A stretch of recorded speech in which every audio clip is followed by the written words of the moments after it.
Guys, welcome back to another practice and welcome to the first how-to kind of instructional tutorial video. I guess these are for the younger version of myself who just started getting into yoga. I had so many questions. I started just like you, as online.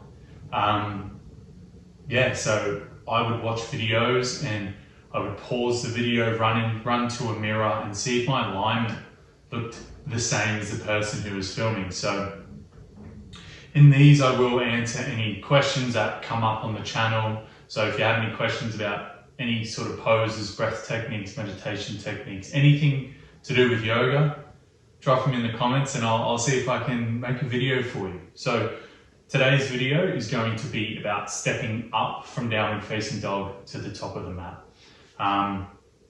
If this is a challenge for you, don't stress. When I first started yoga, it was a bloody challenge for me. I would try and step up, get my foot halfway up the mat and have to grab my foot and throw it up, or I would try and get a lot of momentum from my three-legged dog to swing my leg through. So what I'll be teaching you today is using the core strength, using height, and potentially using props. So I have two books because I don't have two blocks. And people always say you can use books in yoga, but they always use props. I've got books to show you this can happen.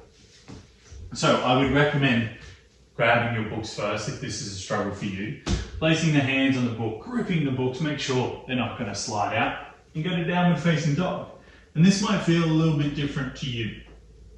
So in my classes, I cue a lot of knee to noses, and I cue this for this exact reason. So from our downward facing dog, we want to find a three-legged dog. See how I already am coming super high on the ball of that left foot? I need that height to create room for this right leg to swing in. So then I go knee to nose, chin to chest.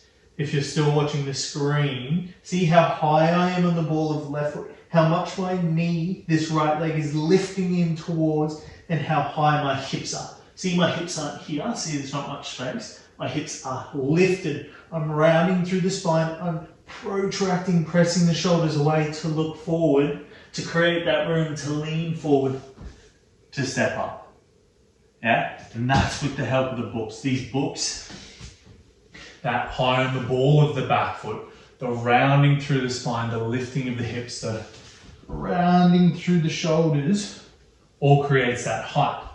See, usually it would look like this in a lot of the classes I teach. People come up three-legged dog, that back left heel is grounded, they'll shift forward, they'll have a flat spine, and their foot gets stuck. It's really hard to step up here. So just a few minor changes in this position.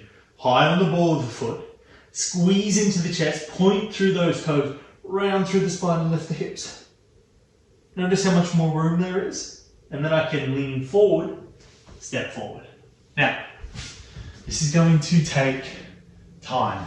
This is going to take practice, and this is going to take patience. But with that repetition, with that time, and with this technique, you can get there. So if you're watching my videos, if you're watching videos of anyone else in any other class or in a class practice, when you go from three-legged dog to the top of the mat, either have your books or your blocks and practice those techniques. High on the ball of the back foot, lifting the hips, rounding through the shoulders, really pressing that ground away, driving that right knee as high into the chest, and a gentle pointing of the toes. So if the foot is flexed, it's going to be pointing towards the ground.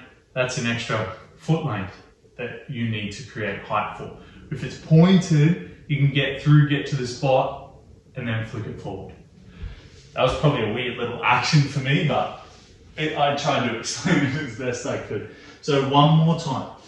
So we lift our left heel or right heel, whatever it is. See, I'm square through the hips, I'm high on the ball of that right foot. That right foot is working here. And then as soon as I shift forward, I point through the toes. My hips are staying high. See, I'm driving that left knee into the chest. The hips are staying high, then I'm just shifting my shoulders over my wrist. I'm not here dropping down, moving forward, lifting hips. Everything is knee squeezes in, toes point, hips are high, high on the ball of the foot, shift forward, round through the spine. Look forward. See, I'm high on the ball of the back toes now, so I shifted from there all the way up into the point to then step forward. So, I hope this is helpful. If you have any questions in your yoga journey, feel free to ask. Drop them in the comments, any how-tos. I'm here to help. So I'm hoping to continue this little section and really try and help people out within their practice from specific things I see when I teach in classrooms. Thank you again for joining me. I hope this helped. Peace.